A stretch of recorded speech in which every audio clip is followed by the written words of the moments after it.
Fyodor Dostoevsky's final novel is a monumental exploration of the human soul, set against the backdrop of a fractured family in 19th-century Russia.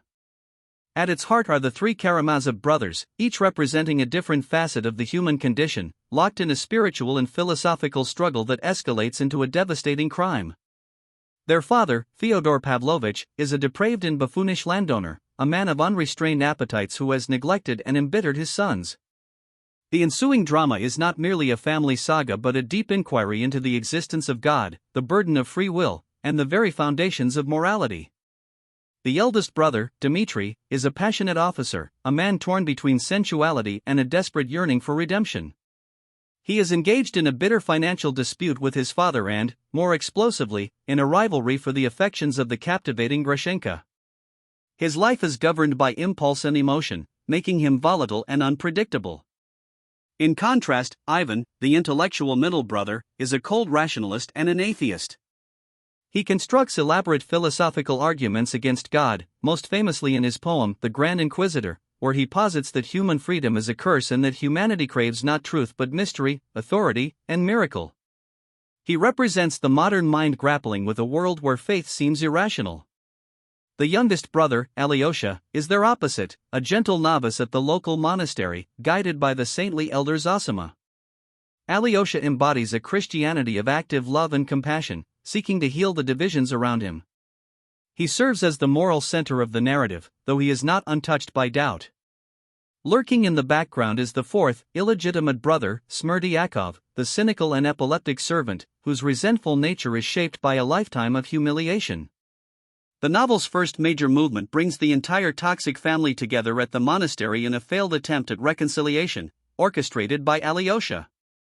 The meeting is a fiasco, exposing the deep hatreds and philosophical rifts. Fyodor behaves scandalously, Dmitri erupts in threats, and Ivan delivers his chilling critiques of faith. It is here that Elder Zosima, a figure of serene wisdom, offers cryptic prophecies of future suffering and kneels before Dmitri, foreshadowing the tragedy to come. The central plot is catalyzed by the murder of the loathsome Fyodor Pavlovich. All evidence points to Dmitri, who has publicly threatened his father and is in desperate need of money to escape with Grushenka. He is arrested, tried, and condemned, despite his protests of innocence. The true murderer, however, is Smerdyakov, who confesses to Ivan that he acted upon what he understood to be the logical conclusion of Ivan's atheistic philosophy: if God does not exist and everything is permitted, then why not commit the crime? He believed he had Ivan's tacit approval. This revelation shatters Ivan's detached intellectualism, plunging him into a feverish mental breakdown where he is haunted by a devilish hallucination that mocks his own ideas. The courtroom drama that forms the climax is less about legal guilt and more about a societal judgment on the Karamazov spirit, their passion, their extremism, their questioning. While the factual case against Dmitri is flawed, the jury convicts him as a symbolic rejection of the chaos he represents. The novel concludes not with a neat resolution but with a fragile hope. Alyosha, after the death of his mentor Zosima and the family catastrophe, leaves the monastery to live in the world.